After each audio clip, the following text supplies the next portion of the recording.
প্রথমে শ্রদ্ধা জানাবেন আমাদের মাননীয় জেলা আধিকারিক নির্মাণ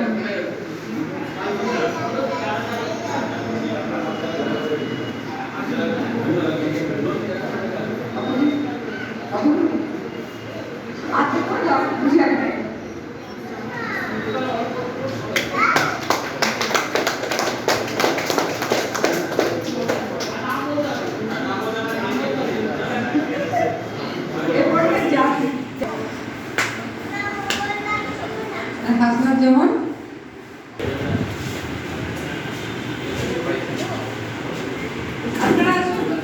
আপনারা আসুন আসুন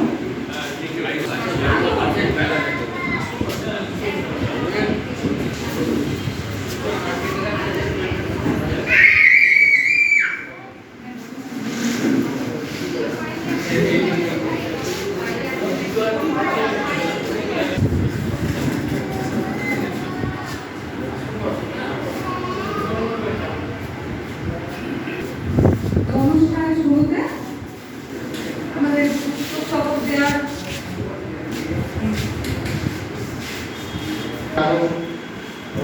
কয়েক প্রজন্ম আমরা এগিয়ে নিয়ে যেতে পারি এবং সেই সত্তাটাকে বৈশিষ্ট্যকে আমাদের প্রতিটা মানুষজনের মধ্যে বাঁচিয়ে রাখার মধ্যে দিয়ে যাতে আমরা রবীন্দ্রনাথ এবং নজরুলের প্রতি আমাদের যে স্মরণ করার চিন্তা ভাবনা সেটাকে আমরা আরও এগিয়ে নিয়ে যাব এবং আরও যেটা বলব যে আমরা এই গ্রন্থাগারের মধ্যে তো বই পড়ার অভ্যেস আমরা করছি সেই বইয়ের সেই যে বিষয়বস্তু সে রবীন্দ্রনাথ এবং নজরুলকে বাদ দিয়ে হয়নি এবং আমাদের বাঙালিরা যতদিন আছি বাঙালি জাতি রবীন্দ্রনাথ এবং নজরুলকে সাথে নিয়ে আমরা এইভাবে এগিয়ে চলব আর কিছু বলছি না এবং নায়িকা ইচ্ছা আমাদের নিত্যানন্দ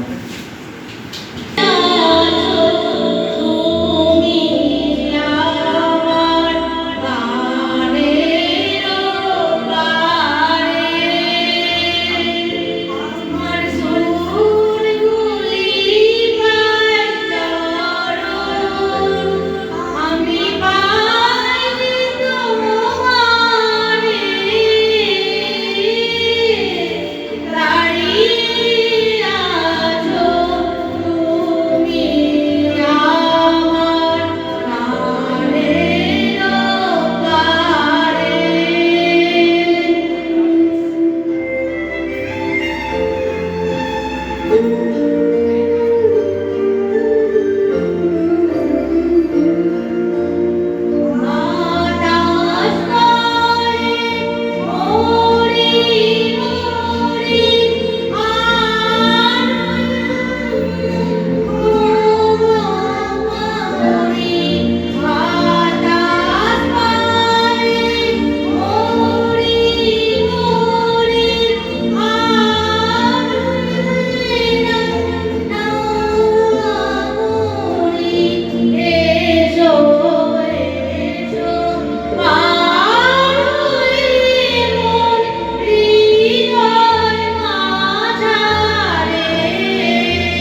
আয়োজিত এই যে সুন্দর রবীন্দ্র আর নজরুলের জন্য যে শ্রদ্ধাঞ্জলি অনুষ্ঠান, তাতে আমাকে আবৃত্তি পরিবেশন করার সুযোগ দেওয়ার জন্য কর্তৃপক্ষকে জানাই আন্তরিক ধন্যবাদ এবং উপস্থিত সমস্ত সুজনকে জানাই আমার প্রণাম।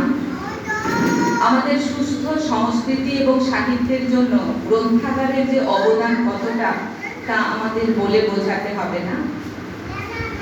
তবে বর্তমান যুগে আমরা দেখছি যে উন্নতি প্রযুক্তি এবং অন্তর্জালের জন্য গ্রন্থাগারগুলিতে মানুষের যাতায়াত খানিকটা যেন কম হয়েছে, তবুও আমরা আশাবাদী। আমাদের বর্ধমান উদয়চাঁদ গ্রন্থাগারের জন্য আমরা গর্বিত। আমার আজকের প্রথম নিবেদন কবিগুরু রবীন্দ্রনাথ ঠাকুরের কবিতা ধর্মমোহ। ধর্মের বেশে মোহ যারে এসে ধরে, অন্ধ সেজন শুধু মারে আর মরে। নাস্তিক সেও পায় বিধাতার বর, ধার্মিকতার করে না আড়ম্বর। শ্রদ্ধা করিয়া জানে বুদ্ধির আলো, শাস্ত্রে মানে না মানে মানুষের ভালো। বিধর্ম বলি মানে পর ধর্মের, নিজ ধর্মের অপমান করি ফেরে। পিতার নামেতে হানে তার সন্তানে, আচার লইয়া বিচার নাহি গো জানে। পূজা গৃহে তোলে রক্ত মাখানো ধ্বজা, দেবতার নামে এই যে শয়তান ভজা।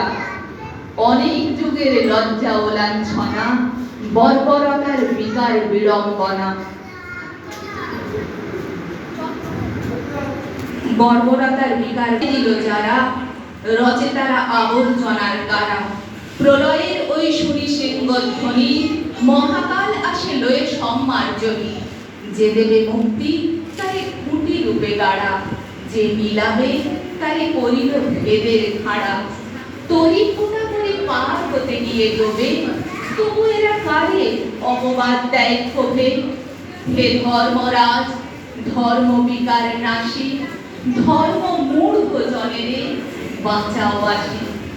যে পূজার বেদি রক্তে গিয়েছে ভেসে, ভাঙো ভাঙো আজি ভাঙো তারে নিঃশেষে। ধর্ম কারার প্রাচীরে বজ্র হানো, এই অভাগা দেশে জ্ঞানের আলো আনো।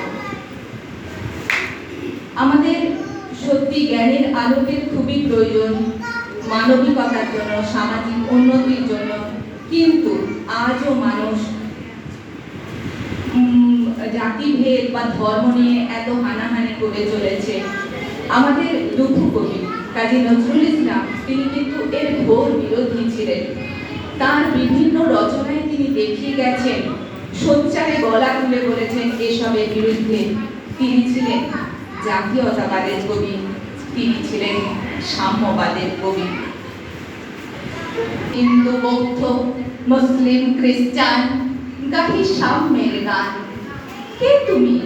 পার্সি, জৈন, ইহুদি, সাঁওতাল, ভিল, গারো, কনফুসিয়াস, চারবাক চালা, বলে যাও বলো আরো।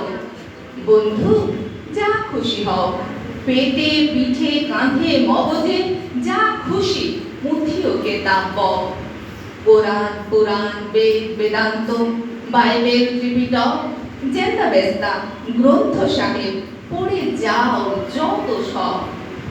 কিন্তু কেন এ বড্ড শ্রম? মগজে খানিছ শুল, দোকানে কেন এ দর কষাকষি? পথে ফোটে তাজা ফুল। তোমাতে রয়েছে সকল কেতাব, সকল কালের জ্ঞান, সকল শাস্ত্র খুঁজে পাবে সখা, খুলে দেখো নিজ প্রাণ। তোমাতে রয়েছে সকল ধর্ম, সকল যুগাবতার। তোমার হৃদয় বিশ্ব দেউল, সকলের দেবতা। কেন খুঁজে ফেরো দেবতা ঠাকুর মৃত পুঁথি কঙ্কালে? হাসিছেন তিনি অমৃত হিয়ার নিভৃত অন্তরালে।